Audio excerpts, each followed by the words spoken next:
Hallelujah. Atong tulan karon sa mensahe nga title is From Emptiness to Wholeness. Ato daw sabay-sabay ta. From Hallelujah. From emptiness to wholeness. May igsoon atong tunan karon tungod kay daghan karong panahon na hawang adunay kulang sa ilang kinabuhi. Kung kita adunay pagkulang karon pagapuno na sa Dios, kung aduna kay wala na sabtan sa imong kinabuhi, pasabton ka sa Dios nining mga pulong niya karon. Hallelujah. Praise God. Ngano mo iskutan man atong emptiness to wholeness tungod kay adunay kalainan ang duha ka butang. Kag moingon kag empty, walay sulod. Pero pag may wholeness, pasabot tibuok na adunay sulod. Hallelujah. Kung tanawon na to sa next na slide, adunay mga tao nga posible ikaw tanaw nimo sa imong kitaka 50 centavos. Nakay spider. Mga tao karon, no? Nga isgutan, importante man ang isgutan ng emptiness to wholeness. Tungod kay naay daghan na mga butang nga adunay kulang kanato. Pwede na wala kay kwarta. Pwede na wala kay kanon. Naibaw na walay sukan, walay kanon. Siguro ikaw, karon si manahan ay panahon na di ka kakaon. Pero suplayan di ako kasi Ginoo. Na yung mga tao karon kung dili man ikaw, may mga silingan nimo na habi nimo okay ra sila pero wala na sila gikaon, wala sila kwarta. Aduna pa yung mga tao na empty ang ilang hunahuna. Wala sila pulong sa Dios. Wala sila mga butang na himawan. Empty. No? Tanawin mo sila, okay ra sila pero sa tinuod sa ilang hunahuna, wala day naa sa ilang hunahuna. Kani kadaghanan problema ni lalo na karon kaning battery. Kung walay battery, di gyud na makabuhat sa video, di ta maka-chat. Amen. Mo nang ilahang lang atong isod king emptiness. Kung unsaon na to, mahimo kang puno na agit ay sulod. Kay posible na imong kaya karon nagtutoy. Gutuman na wali na pagid. Antong sila ang sulod. Kay santay mamati ka sa pulong sa Dios. Ang pulong sa Ginoo, bisag tuod dili ni siya pagkaon sa imong unod. Pero matinga ka, wa pa ko kabantay na igutom ko. Kay sa diha naminaw ka sa pulong sa Ginoo, ang imong espirituhan na busog, mapiktahan ko ang imong pisikal na lawas. Naapoy walay tubig. Uhaw kayo, kisa may ginuhol diya karon may amen. So, importante gyud na doon na tayo tubig. Kay kung may tubig, uhawon gyud ta. Nangulang gyud ang tubig. Hallelujah. Aduna pa yung mga kasing-kasing karon na adunay tag-uol. Na ay kulang na wala sila kasabot sa may kulang na. Nag-active ko na ko simbahan. May mga tao karon naglakaw-lakaw, wala sila kabalo sa pinaasa. Nakadya kulang ba pero wala sila kabalo. May igsoon importante kini mga butanga mao ni ang mga emptiness. Mao ni ang mga kulang. Unsa kay mga kulang? Daghang mga kulang nato kay ikaw litaw o dalaga, kulang. Murag kulang siguro na ko is love life. No? May mga butang na ingana na binatog ka to makapunog ka na to. Pero dili diay. What do you think kung naa ka ni mga butang? Dalim ba kung naa tay butang ang kulang sa tuwa? Di ba dili man ta mahimutang? Mga ginikanan kung wala kay kwarta mahimutang baka? Murag dili ka katulog, lalo na naibay mo nun. Kung sa man inyong pagbati ini kung naa tay empty, kung empty niya sa itong kinabuhi, mahimog yun na maproblema ka. Maproblema ka yun ta. Muna atong tulan karon kung saan na ito, bisan na adunay mga panahon na ingani, mahimo na itong masabtan kay punoon ta sa Ginoo. Ikaduhang slide, mga iksoon. Alay, basig mabigyan mo natin background. Salamat kay RJ. Naiduhang ka baso diri ha. Ang unang baso, walay sunod. Ang kaduhang baso, adunay sunod na napunog yun. Kung imong pamalandungan, naagay kalainan ang luha. Pero transparent man ay makita man ang sulod na nagid siya tubig. Pero na mga butang na dili gyud makita ang sulod. May so kung imo ning i-relate sa imong kinabuhi, adunay mga tao karon Naabi nimo okay lang ilang kinabuhi nagisi sila pero sa sulod sa ilang kinabuhi kasing-kasing adunay dakong kulang. Amen. Nay mga tao na nagpakarinig noon, kumusta ka? Okay raman ko.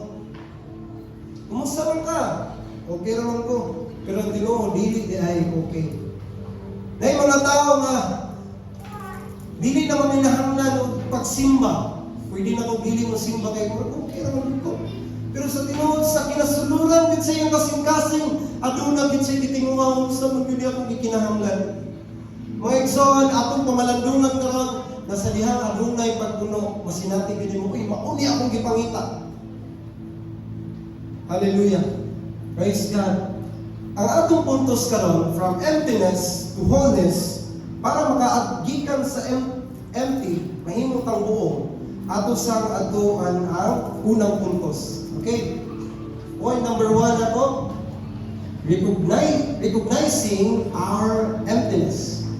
So, gingon na sa Ecclesiastes 1 verse 2, vanity of vanities. Says the preacher, vanity of vanities. All is vanity. Hallelujah. Unang-una dahil natong buhaton, i-recognize nato kung sa dayang kulang nato. Kaya usaw manimo paghatag, usaw paghatag sa Ginoo o paghatag sa ibang tao diha kanimo kung wala ka kabalo kung say kulang diha nato. Mo nang importante first na atong i-recognize kung unsa ang kulang nato. Kung say kulang nimo brad, kung say kulang mo sis, okay, masulbahan nato na. Kaya dunay kasulbaran gyud ang tanang problema. Mituo ba mga maigsoon na tanang problema ato kasulbaran? Ang usa sa pinakadakong problema nga himong nasulbad unsa? Ako sa ikuan, para matubag na ito, unsa kaya ang usa sa pinakadakong problema na nasulbad? Kung mamansahan ang inyong sinina, di ba namin pagsusulta na para matanggal ang mantsa? Ang usa sa pinakadakong ang problema sa tao nga lisod sulbaron pwede walay makasulod kining sala. Pero nahimong posible nga kaya limpyuhan ang sala pinaagi sa pagpasaylo sa Ginoo. Sa dihang siya nanansang, sa dihang namatay siya, nabanhaw, ug mauto ang sod sa Ginoo na ipakita niya ang dakong gugma na bisan ang imong sala na naari kasumbaran. Nganong may mga dakong problema kay dili makita sa tao nga bisan naa siya sala mapadulong di siya impierno. No, dili na makita sa tao. Pero sa dihang mamatay na ang tao, di na niya makita, no? Oy, interno mo na yung padulungan. Ano man? Naa mo na yung sala. No? Muna ang dakong na problema sa tao, himong isolusyonan sa Ginoo. Pinaagi sa paglimpyo ka nato, pinaagi siyang dugo. Nagiula sa cross. Palakpakan na itong buhay ng Diyos na hallelujah. Muna isa. Muna mo na igsoon, kung maingon ka, nakuha na ng problema. Kini ka utang ako pastor, kini ka akong problema, kaya lang solusyonan sa Ginoo. Walay problema na dili kayang buhaton na paghatag og solusyon sa Dios. Unsay problema nimo? Unsay kulang nimo? Unsay wala nimo karon? Kaya lang sulbaron sa Ginoo. Murag imposible man gid kay pastor, kay nagsimba naman ko. Na ba'y posible sa Ginoo? Gingon niya sa iyang pulong, aduna ba'y posible diha kaniya? Na ang tanang butang kaya niyang buhaton. Kung wala man gihatag sa Ginoo ang imong pagampo, dili pasabot na dili niya kaya buhaton ang sa kabutang. Amen? Dili pasabot na nangayon imong buhaton butang nga pastor. Nganong wala man gihatag sa Ginoo, dili siguro niya kaya buhaton. Dili. Kung dili kaya niyang buhaton, pero gihimo niya na dili na niya ihatag kay makadaot nimo. Dili makaayo kanimo. Pasalamatan ako ang Diyos. Bisan wala gihatag ang atong mga pagampo. Kay iya tang ipanalaginan, iproteksyonan ang taniya. Kaya posible na katong panalangin na imong giampo, mao pa rin ito magkabira ka nimo, kaya mahilayo ka sa iyong presensya. Muna pasalamatan na itong Diyos. Amen? Palakpakan na itong Ginoo niya na. Pasalamatan na ako na itong Diyos. Kasi wala ako ng atong mga pagampo. Kaya mas naghatag wala giampo, nagihatag sa Ginoo. Hallelujah. Praise God. Ganun na ingon man vanity, walay pulos, walay saysay, mga butang. Tanang butang, walay saysay. Tungod kay, ganun wala may saysay. Nagsulat ni si King Solomon. Sa diha nga malandong siya, adunay mga tao nga naghago. Na mga tao nga naghago, sa diha mamatay sila, lahi nga makaangkon. Nagpugi sila, pero lahi nga nakaangkon. Wala gaboy, say-say. Na mga daghan kayo sa gisulti dito. Wala kayo say-say. Nahimo lang yung naglisod, na wala say-say at anong butang. Ang katong mapagbati, mautong tinawhanon nga pagbati. Sa dihang isulti siya si King Solomon na tuyin, ipakita ang sa ang pagbatik sa katao. Nga atong pamalandungan, uy, mao ni empty na to. Sa dihang ang tao, mula hutay na magtrabaho, walay Ginoo, walay simba-simba, walay alagad sa Diyos, walay mga pagampo, walay Bible study, walay pag-ato sa simbahan. Mabot ang panahon, kaya yung lugar, wala kayo pulos na gano'n. Grabe no pupugi, pero wala man. Tungod kay aduna kay kulang. Mao na ang imong kulang karon pag-alagad sa Ginoo. I-recognize nato unsay kulang nato ug sa dihang mahibaw-an nato unsay kulang, ihatag na sa Ginoo. Palakpakan natong Dios niya. Hallelujah. Walay utang na kung makaayo ka nato, dili dumili sa Ginoo nga ihatag sa tuwa. Nakita sa Dios na dapat isi karapat ang iyang Diyan. Bagay siya na nais sa kanan. Okay, hatag na pa ni. Yun ang Ginoo. Kung maalam ang tao kung saan ang nagha ang Diyos, na kung itandi ang kaalam sa tao, sama ka sa buwang-buwang. Pero ang Diyos, puno siya sa kaalam. Kasi diha, wapagay ka mangayo, kabaw na siya kung sa imong gipangayo, kung sa imong gipangandoy. May soon, ingon nga ako, amahan sa makita ko nga na, uy, kung naasip pa ngayon, nawin kay hatag, ang malipay lang din, makita ka kung isip. Nga na po na sa tuwa, ang Diyos, wala siya nagtanaw ng nato, ipangayo na na. Ala ka diha, hilakila ka na. Dili nga ng Diyos. Kung siya malipay, siya ngayon muhatag.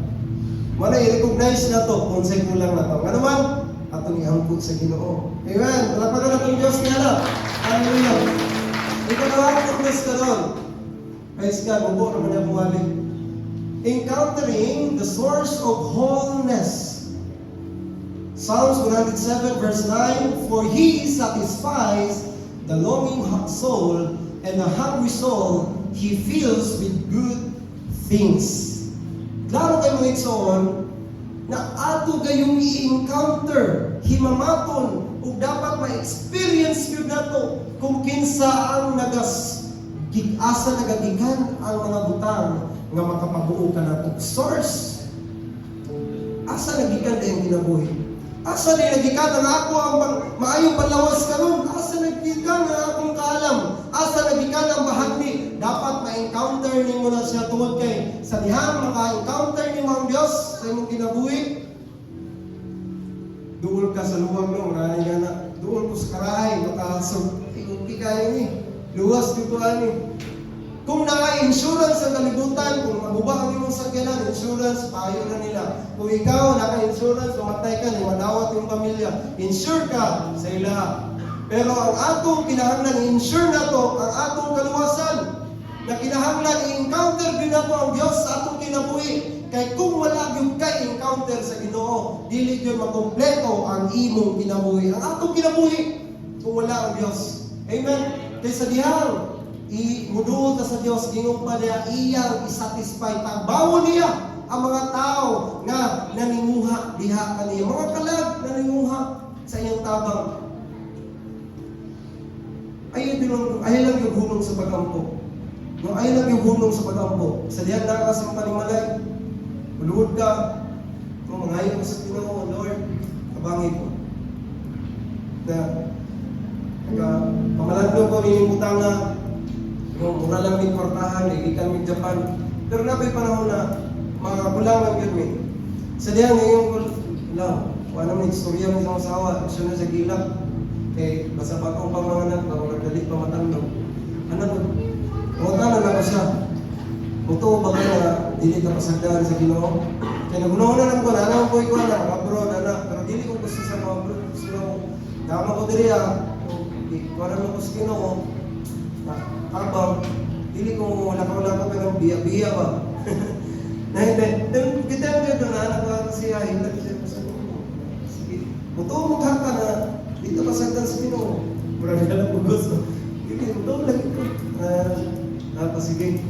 I think ugma na yun ang pagkagabi na inanawag sa tuwa. Kailangan may og sensei, Japanese teacher, na mutudlog. Kay, wala ka na dito. Kaya may yung kayo, ngayon siya, nanawag na yun. Pero hindi ginagawa, ano man, natin ko yung mga bayro nun. Pero first time ko na ako first time, nga pa rin second time. Mga ganyan mo na yung gayon na, karon, kaminyo kalahir ako yung kinapuhi. Nalagay kayo mga bills yun. Kaya bayro nun sa printe, bayro nun sa tubig. Pero sa diyang, naagay mga butang, ako lagi siya gingon na, tuong ka, di ta pasagdan sa Ginoo. Gingnan, wala ba siya tanawa lagi? Di na kita masagdan sa Ginoo. Wala pa ka lang buhay na Diyos kaya na. Naagay mo wala kayo katupangan, pero naagay po yung solusyon. Hallelujah. Isa yung kapila na nahitag sa kumay sa isa pag Japan, nagisingin sila mo, pero pila ka bisis ko nihilap. Kanang pag-una na kung Japan palang daan, nihilap din ko sa gilid sa palengke. Pinagpaabot ko, napirmahan ng mga ascending company na ingon nga nagtrabaho ko sa building shop dito, sa building shop dito Hilap na ko kay sa kauras na lang. Di kayo mabot rin ng tagiya. Cancel yun ang mga Japan. Ako na kayo may gasto. 100 na kape. Nabaligya pa na loan pag yun ang mga yuta. Akong papa, masayro lang. Kapoy may na mga masayro. Loan din na lang, malukat to. Sa kami, Lord, ang pura ko sa gilid. Sabangin ko na hilang. Nga mga tao na kuha. Agi-agi sila, doon malingpik. Pagtanong ako niya, abot ang sakyanan. Salamat yan. Walang naghan kayo, gibuhat ang Ginoo na abi na ko, wala na. Naghan yun kayo, isang ka sa Japan ko. Abi na ko, na langit na ng Japan. Mula po rin ang impirno sa kapoy, kaguul. Ay lang, basig na yung mag-Japan din, ma-discourage. So, layo lang sa ninyo. Kung gusto mong matulog Japanese, sige, naharap ko. Pwede ito po, magpanta, say, paano sa Ginoo. No? Okay, balik ko dito, nanaagi sulbat ang tanang problema. Pagkatanong na kanon, muto ba ka? Nadili ka ba sa ng Diyos? Amen? Muto ba ka? Nabisan, murag, wala ka yun. Murag, magmana yun. Pero baka nagtawa. Muto mo ba yun? Kahapon ka. Napati ka ba sa Ginoo? Naabi niyo, wala lagi paglaom. Pero, pabilin lang, bisa sa ginatumian, pinaaral sa tumbong. Ang katubagan sa iyong mga mo. Hallelujah. Walang lindot sa Ginoo. Patugay-dugayon mo sa Ginoo. Pahilap-hilapon mo sa Ginoo. Dili na. Gusto i-test na niya atong patient. I-test niya ang atong faith. Kung kaya ba niyo gihapon, mutuog, musalit gihapon niya. Kaya dili makita ang pagtuo kung naaday gihapon. Kung diha-diha naada yung dili. Saan ako pag-check na namin pagtuo? Kung ano mga igsoon, gunit lang. Dili ka na masagdan sa Ginoo. Kung ipanalanginan ang mga makasala na walang miyalakan sa Diyos, ang anak pa sa Ginoo, dili na niya pasagdan. Palampakan na itong Ginoo niya. Igatulong ng Diyos na ito, mga igsoon, pinatamahuman, living in the fullness of Christ. Colossians 2:10, and in Christ you have been brought to fullness. He is the head over every power and authority. Nindot kayo sa nauna, ikatulong puntos na ito, kinahanglan na mupuyo kita, magkinabuhi kita diha sa pagka-buo kay Kristo. Kay diha sa verse 9 niya na, diha kay Kristo, ana ang pagkatibuk sa Diyos, pagkatibukan sa Diyos. Na sa diha kita usang magkahiusa kay Kristo, ang ato usang kinabuhi, buo. Buo. Dili kulang, basta na si Jesus, ang atong kinabuhi buo. Huwag man kayo kwarta, pastor. Ayaw na tanaw ang kwarta. Ayaw sa tanaw sa Jesus. Kaya i-provide rin na niya. I-provide rin na sige lang. Bunit ang Ginoo, iusa ka diha ka niya. Kaya sa diha kita, magighiusa diha kay Kristo. Magkinabuhi ta diha ka niya. You have been brought. Dinala na kita. Pero katong mga tao, wala pa diha tinuod nga relasyon sa pambuhi ng Diyos. Painumduman ko ikaw. na sa dihang munuol ka kay Kristo dalong jud ka sa kinabuhi nga kompleto. Dili jud ka makawangan sa bisan unsa. Bisan ka ng mga problema na gamay ka ron. Mahimo yun ang gamay lang na. Dili na mo'y makaapekta sa imong pag-alaga niya kaniya. Kaya ang imong relasyon sa Dios mao ang pinakalabing importante nga imong gidesisyon sa imong kinabuhi. Amen. Hallelujah. Busa magkinabuhi ta, nahutay ta sa pag-alagad sa Ginoo. Bisan mo ingon ang uban masayahay pa man mi sa inyo ha. Kay kana kay inyo grabe mo kabanha mo dahil dira. Masayahay naman mi. Ay lang mo kasi na sa dila na sila. Kay Ginoo naglantaw. Bulahan na magpaubos, kay pataas sila sa Dios. Sa diha kita lang mula hutay. Kaya ang Ginoo na bahandi dili lang diri sa kalibutan. Kay kung moingon ka ang akong tinuod na bahandi diri sa kalibutan, maabot ang linog, trahedya, baha, uban pang buta. Asa na ang imong bahandi karon. Pero ang mga Kristohanon na simple lang. Isang wala may nga mga butang, pero nangandoy bitaw ako na ingon ay na mo pangandoy, nangandoy gani ko. Okay? Ipanalanginan ko bus Ginoo wala na abot ron. Pero sa dihang mula hutay lang kayo ka, ihatag na yun sa Diyos. Hallelujah. Praise God. Living in the fullness of Christ. Munang ikalas na itong puntos karon. Una-una, i-recognize na to kung saan kulang sa tuwa. Kulang mali na. Ay, kulang na ko sa pag-ampo. Ay, pagtag na din nagluya ko. Ay, kulang na ko sa pagtuon sa pulong sa Diyos. Mga din dali ko mabalaka. Kay dili pasabot, na naamay problema sa financial is kulang ka o pugi sa mga butang. Nagapaningkamot man ta. Pero ang kulang dahil importante sa tuwa, relasyon sa Ginoo. Kaya kung sama ng aktik kay ka sa negosyo, aktik kay ka sa trabaho, pero yung relasyon sa Ginoo, wala na, luya na kayo. Wala ang importante yun, na naatay, aktik na relasyon sa Diyos. Nindot kayo ito panagiwas sa diya kaniya. Aduna tayo himamat kaniya sa matag adlaw, dili lang sa adlaw Domingo, mahimog yun ang atong kinabuhi magmalinawon. Mahimog ang matagbaw sa bisang unsa na alam ka na to. Na bisang salamat po kaya kung silingan di panalanginan. O ayaw pa po na, may pasila, panalanginan ako, wala. Kalma lang sa. Samtang na malandong ko, nag-dahig na sa Diyos, kini mga butang na Lord, mawala naman eh, pero ang langit eh, pertik, minunta. Wala pa man ko kita, pero samtang mga-imagine pa lang ko, minunta kita sa akin lang sa Ginoo. Manang, kung nakakay problema, idawat ka. Nasikyat lang kasi mong inistoryahan. Nakay butang na himong dili ka ngayon, na musimba sa Diyos. Ayaw padala na. Dira ka magpadala sa iya na kaya ang kompleto kung saan kulang mo. Kulang na to. Kasi diyan mula hutay lang kita. Nahimog yung puno ang atong kinabuhi. Kay Kristo mananahan ka na to. Manindot ng lensoan. Hallelujah. Praise God.